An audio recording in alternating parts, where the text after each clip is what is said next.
പ്രിയപ്പെട്ടവരെ, നബിദിനമാണ് വരുന്നത്.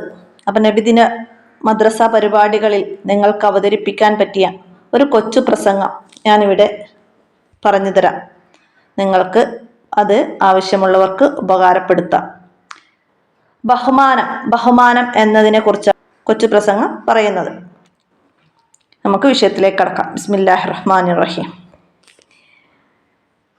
അസ്സലാമു അലൈക്കും.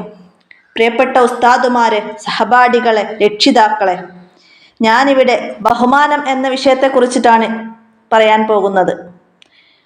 പ്രിയപ്പെട്ടവരെ, സ്വർഗത്തിൽ എല്ലാ സുഖങ്ങളും അനുഭവിച്ചു കഴിഞ്ഞിരുന്ന ഒരാളായിരുന്നുവല്ലോ ഇബ്ലീസ്. അവനെ അല്ലാഹു തആല സ്വർഗത്തിൽ നിന്ന് പുറത്താക്കി. മഹാനായ ആദം നബി അലൈഹിസ്സലാമിന് സുജൂദ് ചെയ്യാൻ അവൻ വിസമ്മതിച്ചു. അഹങ്കാരമായിരുന്നു അതിന് കാരണം. മാത്രമല്ല, അല്ലാഹുവിനെ ധിക്കരിക്കുകയും ചെയ്തു. തീ കൊണ്ട് സൃഷ്ടിക്കപ്പെട്ട ഞാൻ മണ്ണ് കൊണ്ട് സൃഷ്ടിക്കപ്പെട്ട ആദമിന് സുജൂദ് ചെയ്യുകയില്ല എന്ന് ഇബ്ലീസ് അഹങ്കരിച്ചു.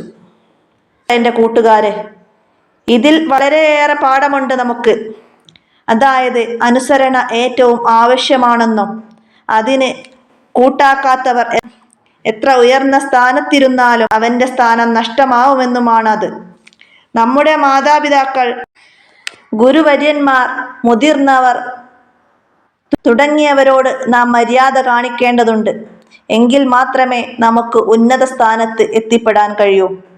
പലപ്പോഴും നമ്മൾ ചീത്ത കൂട്ടുകെട്ടിൽപ്പെട്ട് മുതിർന്നവരെ അനുസരിക്കാതിരിക്കുകയും അധ്യാപകരെയും ഉസ്താദുമാരെയും ചീത്ത വിളിക്കുകയും ചെയ്യുന്ന പ്രവണത കണ്ടുവരാറുണ്ട്.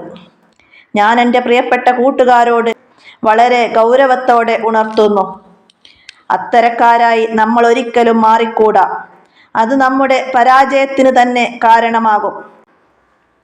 ഒരു മുസ്ലിം എന്ന നാം എപ്പോഴും മര്യാദ പാലിക്കുന്നവരും അച്ചടക്കമുള്ളവരുമായിരിക്കണം. അതാണ് നമ്മുടെ മതത്തിൻ്റെ നിർദ്ദേശം.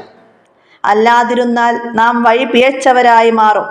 ഇബ്ലീസിന്റെ പാഠം നാം എപ്പോഴും ഓർത്തുകൊണ്ടേയിരിക്കണമെന്ന് ഉണർത്തി എൻ്റെ കൊച്ചു പ്രസംഗം ഞാൻ നിർത്തുന്നു. അസ്സലാമു അലൈക്കും വറഹ്മത്തുള്ളാഹി.